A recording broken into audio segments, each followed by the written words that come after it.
તો કેમ છો દોસ્તો, મેં પ્રથમ founder of investor Parikh welcome કરું છું આજના વિડીયોની અંદર.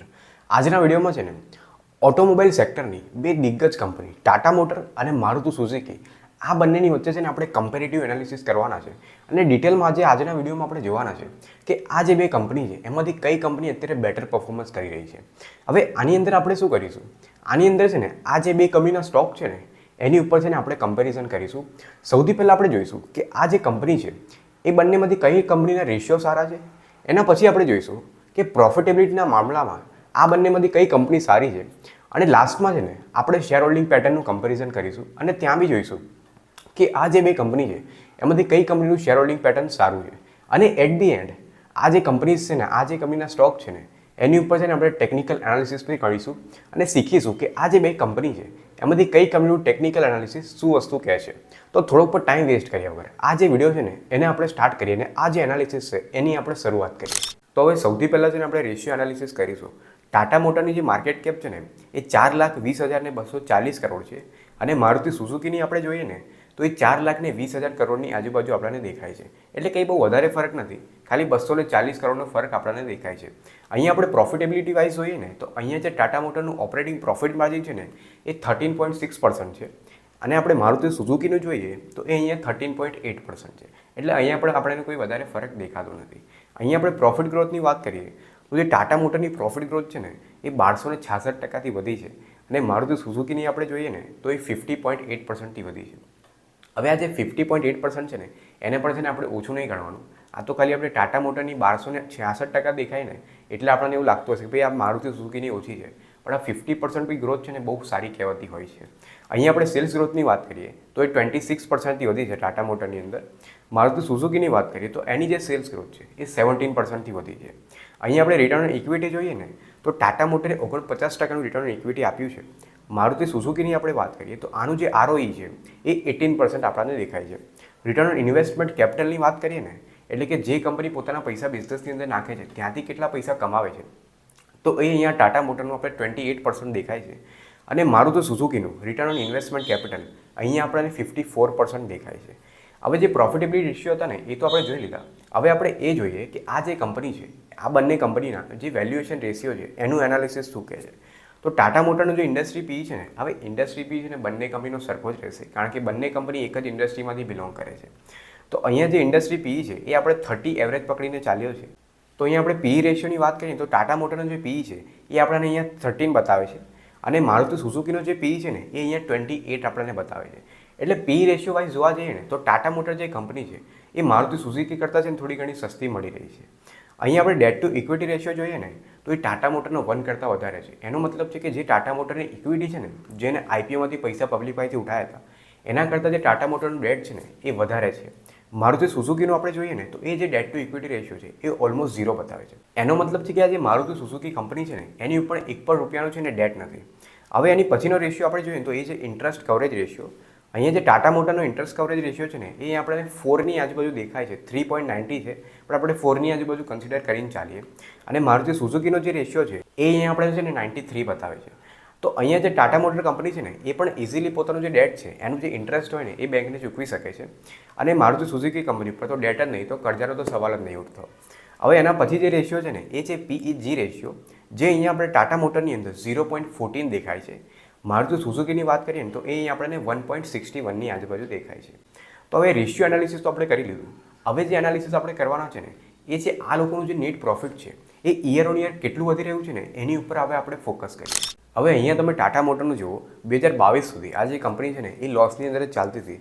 2022માં જે કંપનીનું લોસ હતું ને એ 11,234 કરોડ હતું. 2023થી આપણે જોઈએ ને તો એ પ્રોફિટમાં આવી ગઈ, પ્રોફિટમાં કન્વર્ટ થઈ ગઈ. જે પ્રોફિટ છે કંપનીનું એ 2,353 કરોડ છે અને 2024માં આ જે પ્રોફિટ છે એ ઓલમોસ્ટ વધીને 31,106 કરોડ પર પહોંચી ગયું છે. તો અહીંયા જે આપણી પેલી પ્રોફિટ ગ્રોથ દેખાય છે ને 1266%ની એ આના લીધે છે ને આટલી બધી વધારે આપણને દેખાય છે. હવે અહીંયા આપણે મારુતિ સુઝુકીની વાત કરીએ ને તો 2020ની અંદર આ જે કંપનીનું પ્રોફિટ હતું ને એ 5,560 કરોડની આજુબાજુ હતું. પણ એના પછી 2022 સુધી આ જે કંપનીનું નેટ પ્રોફિટ છે ને એ ધીમે ધીમે આપણને છે ને ઘટતું દેખાય છે. પણ 2022 પછી 2023માં આપણે જોઈએ ને તો આ જે કંપનીનું નેટ પ્રોફિટ છે એ અત્યારે 8,033 કરોડની આજુબાજુ આપણને દેખાય છે. અને 2024ની વાત કરીએ તો અત્યારે જે કંપનીનું પ્રોફિટ છે એ 13,234 કરોડની આજુબાજુ દેખાય છે. તો અહીંયા આપણે પ્રોફિટેબિલિટી વાઇઝ જોઈએ ને તો ટાટા મોટર પર કંપની કારણ કે માર્કેટ લીડર છે એટલે એ પણ કંપની પ્રોફિટેબિલિટી વાઇઝ સારી છે. અને મારુતિ સુઝુકીની વાત કરીએ તો આ એક એવી કંપની છે જે છે ને કન્સિસ્ટન્ટલી ધીમે ધીમે પોતાનું પ્રોફિટ છે ને વધારતી જાય છે. તો હવે આપણે આ જે નેટ પ્રોફિટ છે એનું એનાલિસિસ કરી લીધું. હવે આપણે જે એનાલિસિસ કરવાના છે એ છે શેર હોલ્ડિંગ પેટર્ન. તો હવે એને પણ આપણે એકવાર જોઈ લઈએ. તો ટાટા મોટરની અંદર અહીંયા જે પ્રમોટરની હોલ્ડિંગ છે ને એ અહીંયા આપણે 46% દેખાય છે. એફઆઈઆઈની વાત કરીએ ને તો 2020ની અંદર જે એફઆઈઆઈની હોલ્ડિંગ હતી ને એ 15%ની આજુબાજુ હતી. 2024ની આપણે વાત કરીએ ને તો એ જે હોલ્ડિંગ છે 15%થી વધીને 19%ની આજુબાજુ આવી ગઈ છે. અહીંયા આપણે ડીઆઈઆઈની વાત કરીએ ને તો 2023 લઈને 2024 સુધી એક વર્ષની અંદર 1%નું છે ને કરેક્શન આપણને જોવા મળ્યું છે. ગવર્મેન્ટની વાત કરીએ તો એમની જે હોલ્ડિંગ છે એ અહીંયા 0.14% કન્સિસ્ટન્ટ આપણને દેખાય છે. પબ્લિકની વાત કરીએ તો માર્ચ 2020ની અંદર પબ્લિકની જે હોલ્ડિંગ હતી ને એ 20% હતી. 2024ની વાત કરીએ તો એ જે હોલ્ડિંગ છે એ ઘટીને છે ને 18% પર આવી ગઈ છે. એટલે 2%નું આપણને છે ને કરેક્શન જોવા મળે છે. હવે છે ને આપણે મારુતિ સુઝુકીનું શેર હોલ્ડિંગ પેટર્ન જોઈએ તો અહીંયા જે પ્રમોટરની હોલ્ડિંગ છે ને એ માર્ચ 2023ની અંદર છે ને 56% હતી. પણ માર્ચ 2024ની આપણે વાત કરીએ ને તો એ 2%થી છે ને વધી ગઈ છે ને અત્યારે 58% આપણને દેખાય છે. એફઆઈની વાત કરીએ તો અહીંયા જે એફઆઈની હોલ્ડિંગ છે ને એ આપણને કન્સિસ્ટન્ટલી ધીમે ધીમે ઘટી રહી હોય ને એવું આપણને દેખાય છે. અહીંયા આપણે ડીઆઈઆઈની વાત કરીએ તો માર્ચ 2023ની અંદર ડીઆઈઆઈની જે હોલ્ડિંગ હતી ને એ 18%ની આજુબાજુ હતી. પણ અત્યારે જૂન 2024ની આપણે વાત કરીએ ને તો એ જે હોલ્ડિંગ છે એ 1%થી વધીને 19% પર આવી ગઈ છે. અહીંયા આપણે પબ્લિકની વાત કરીએ તો પબ્લિકની જે હોલ્ડિંગ છે ને એ અહીંયા આપણને 3%ની આજુબાજુ દેખાય છે. તો અત્યાર સુધી આ જે બે કંપની છે ને એનું આપણે ફંડામેન્ટલ એનાલિસિસની અંદર કમ્પેરિઝન કરતા હતા. હવે આપણે એ જોવાના છે કે આ જે બે અલગ અલગ કંપની છે એનું ટેકનિકલ એનાલિસિસ શું કહે છે. તો સૌથી પહેલાં છે ને આપણે આ જે ટાટા મોટર કંપની છે ને એનું ટેકનિકલ એનાલિસિસ ચેક કરીએ. તો એની માટે તમે આ ચાર્ટને જુઓ તો અત્યારે જે ટાટા મોટરનો પ્રાઇસ છે ને એ 1144ની આજુબાજુ ફરે છે. અને અહીંયા તમને દેખાતું હશે કે આ જે સ્ટોક છે ને એનો જે પ્રાઇસ છે એના રેઝિસ્ટન્સની આજુબાજુ જ ફરે છે. તો અગર આ જે રેઝિસ્ટન્સ છે એને સ્ટોકનો પ્રાઇસ બ્રેક કરીને ઉપર જતો રહે છે ને તો એના પછી જેને રેઝિસ્ટન્સ મળવાનું છે ને એ 1350ની આજુબાજુ મળવાનું છે. અને અગર આપણે સપોર્ટની વાત કરીએ તો જે સૌથી પહેલું એને સપોર્ટ મળશે ને એ 1076ની આજુબાજુ મળશે. અને એ જે સપોર્ટ છે એને પણ સ્ટોકનો પ્રાઇસ બ્રેક કરી જાય છે ને તો એના પછી જે શાર્પ સપોર્ટ રહેશે ને એ 992ની આજુબાજુ આપણને જોવા મળવાનું છે. અહીંયા આપણે ઇન્ડિકેટરની વાત કરીએ ને તો આ જે ઇન્ડિકેટર છે એની જે બ્લુ લાઇન છે ને એ યલો લાઇનથી જેને નીચે આવી ગઈ છે. અહીંયા તમને સાઈડ પર દેખાતું હશે. તો આનો મતલબ એવો છે કે શોર્ટ ટર્મ માટે આપણને છે ને થોડું ઘણું કરેક્શન જોવા મળી શકે છે. તો એ ટાટા મોટરના ચાર્ટનું આપણે છે ને એનાલિસિસ કરી હતું. હવે આ જે મારુતિ સુઝુકી છે ને એનું જે ચાર્ટ છે ને એનું પણ એનાલિસિસ આપણે કરી લઈએ. તો એની માટે તમે આ ચાર્ટને જુઓ તો અત્યારે જે મારુતિ સુઝુકીનો પ્રાઇસ છે ને એ 13,360ની આજુબાજુ મૂવ કરે છે.